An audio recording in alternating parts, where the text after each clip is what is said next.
नमस्कार दोस्तों, स्वागत है आपका मेरे चैनल पे। दोस्तों, जैसा कि आप जानते हैं कि इंडियन आर्मी ने एक सेकंड ऑर्डर दिया है अमेरिकन सिग सौर राइफल का। तो ऐसे में दोस्तों हमारे पास लोकल ऑप्शन क्या है, और लोकल ऑप्शन होना भी ज़रूरी है, क्योंकि एक राइफल जैसी चीज़ अगर हम नहीं बना सकते तो हम डिफेंस क्षेत्र के अंदर आत्मनिर्भर नहीं हो सकते। आज इसी के ऊपर बात करेंगे। चलिए दोस्तों शुरू करते हैं। तो दोस्तों अब आर्मी एक रिपीट ऑर्डर देने वाली है सिग 716 राइफल का यूएस की बड़ी कंपनी सिग सौर को, और इसे बाई कैटेगरी के तहत खरीदा जाएगा फास्ट ट्रैक रूट के जरिए, ताकि इन्हें जल्द से जल्द डिलीवर किया जा सके। और एक्चुअल बात यह है कि हमारी जो पुरानी राइफल्स जो लोकली बनी है उन्हें रिप्लेस करने की ज़रूरत है, और आर्मी बहुत ही ज़्यादा डेस्परेट है इन्हें रिप्लेस करने के लिए। हालांकि दोस्तों लोकली AK-203 असोल्ट राइफल को बनाया जाना था रशिया के साथ मिलके, और इसके लिए अमेठी की उत्तर प्रदेश के अंदर एक फैक्ट्री भी लगाई गई थी। लेकिन अभी तक बहुत सी चीज़ों के ऊपर बात अड़ी हुई है, और अब जब से यूक्रेन का वार शुरू हुआ है रशिया के साथ में, तो तब से दोस्तों इसकी संभावना और भी कम हो गई है। और दोस्तों आर्मी को हमारी ऑर्डिनेंस फैक्ट्री बोर्ड ने ज़्यादा प्रभावित नहीं किया है, स्पेशली अगर हम असोल्ट राइफल की बात करें। और इसके अलावा अन्य जो इसके लिए एम्यूनिशन इस्तेमाल होता है उसमें भी आर्मी खुश नहीं है। लेकिन अभी दोस्तों इसकी कई ब्रांचेस बनाई गई है, इनका मॉडर्नाइजेशन हो रहा है, और बहुत सी चीज़ें इन्होंने प्रूव भी की है, जैसे बुलेट प्रूफ वेस्ट और हेलमेट। लेकिन राइफल के मामले में अभी भी बहुत कुछ किया जाना बाकी है। वहीं दोस्तों जब से मेक इन इंडिया शुरू किया है इंडियन गवर्नमेंट ने, बहुत से हमारे पास ऑप्शन लोकली आ गए हैं। इनमें से एक उदाहरण है प्राइवेट कंपनी SSS डिफेंस। ये एक्चुअल में एक स्टार्टअप है, और इसने अपना खुद का लोकली डिज़ाइन किया हुआ असोल्ट राइफल, कार्बाइन और स्नाइपर राइफल आर्मी के सामने पेश किया है, जिसकी मैन्युफैक्चरिंग भी इन्होंने ही की है। इसके अलावा एक और लोकल ग्रुप है जिसका नाम है PLR सिस्टम। हालांकि इसका टेक ओवर कर लिया गया है अडानी ग्रुप के द्वारा, और ये कंपनी एक जॉइंट वेंचर है इसराइली वेपन इंडस्ट्री के साथ में। ये इसराइली वेपन इंडस्ट्री एक्चुअल में इसराइल की एक कंपनी थी जो पहले गवर्नमेंट फर्म थी, लेकिन 2005 के अंदर इसका प्राइवेटाइजेशन हो गया था। और ये अब कई तरह के चीज़ें इंडिया के अंदर बना रही है, जिसके अंदर एवर और एस सीरीज़ की राइफल्स शामिल है, जो ग्वालियर की फैसिलिटी के अंदर बनाई जा रही हैं।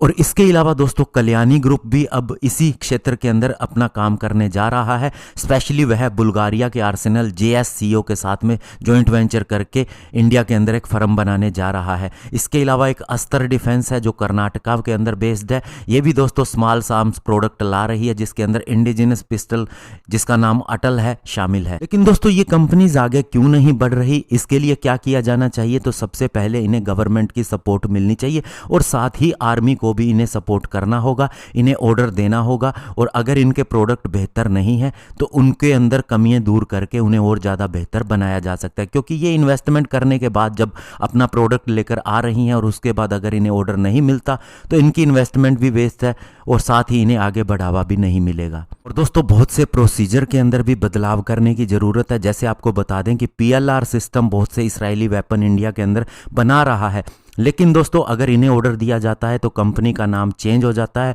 और फिर वो फॉलो ऑन ऑर्डर नहीं रहता। इसीलिए हमारी आर्मी जो ऑर्डर दे रही है वो फॉलो ऑन ऑर्डर के रूप में देती है, जिसका मतलब ये है कि अब वे वेपन सिस्टम इसराइल से आ रहे हैं। इसका एक उदाहरण है कि इंडियन आर्मी अभी इसराइली वेपन इंडस्ट्री के द्वारा सप्लाई किए जाने वाले LMG को खरीद रही है। इसे इसराइल से सप्लाई किया जा रहा है। हालांकि जो IWI के द्वारा जो यहाँ पर जॉइंट वेंचर किया गया है वह इस वेपन सिस्टम को लोकली बना सकता है, लेकिन फिर भी ऐसा नहीं हो रहा। तो ऐसे में अब PLR सिस्टम जो लोकली बनाया गया है वह क्या कर सकता है? उसे एक फ्रेश टेंडर का वेट करना होगा। वहीं दोस्तों अगर हम बात करें प्राइवेट कंपनी SSS डिफेंस की, तो इसके लिए भी गवर्नमेंट को, आर्म्ड फोर्सेस को ये कहना होगा कि आप केवल इन्हीं कंपनी से ही अपनी रिक्वायरमेंट पूरी करेंगे। और अभी दोस्तों इनकी जितनी भी राइफल्स कार्बाइन है वो आर्मी की 90% ज़रूरतों को पूरा करती हैं, और अगर इन्हें थोड़ा समय दिया जाएगा तो ये 100% भी ज़रूरतों को पूरा करेगी। लेकिन उसके लिए इन्हें एटलीस्ट लिमिटेड ऑर्डर तो देना ही होगा। और दोस्तों लिमिटेड नंबर का मतलब ये है कि 1000 की संख्या के अंदर इन्हें ऑर्डर दिया जाए, लाखों की संख्या के अंदर नहीं। ऐसे में जब ये अपना वेपन सिस्टम सप्लाई करेंगे उनमें कोई कमी आएगी, फिर रिपीट ऑर्डर दिया जाएगा, उन्हें कहा जाएगा कि इसमें आप इन चीज़ों के अंदर अपग्रेडेशन कीजिए। तो इस तरह से वे कंपनियां भी ग्रो करेंगी, और हमें लोकली वेपन सिस्टम भी मिलते रहेंगे, और हमें ज़्यादा पैसा भी खर्च नहीं करना पड़ेगा। और दोस्तों जब हमने अमेरिका से सिग सौर राइफल खरीदी थी तो ये ध्यान नहीं दिया कि इसके अंदर एम्यूनिशन क्या इस्तेमाल किया जाएगा। अब जब हम लोकली बना एम्यूनिशन इसके अंदर इस्तेमाल कर रहे हैं तो दोस्तों इसके अंदर इश्यू आ रहे हैं। और पास्ट में हमने जब हमारी लोकल राइफल को चेक किया होगा तब भी ऐसा ही हुआ होगा। प्रॉब्लम एम्यूनिशन में होगी, गलती राइफल की निकाल दी गई। तो ऐसे में दोस्तों अब इन सारी चीज़ों के ऊपर ध्यान देना होगा और लोकली राइफल को बनाना होगा। और इसके लिए क्या किया जाना चाहिए ये मैंने आपके साथ डिस्कस किया है। धन्यवाद। जय हिंद।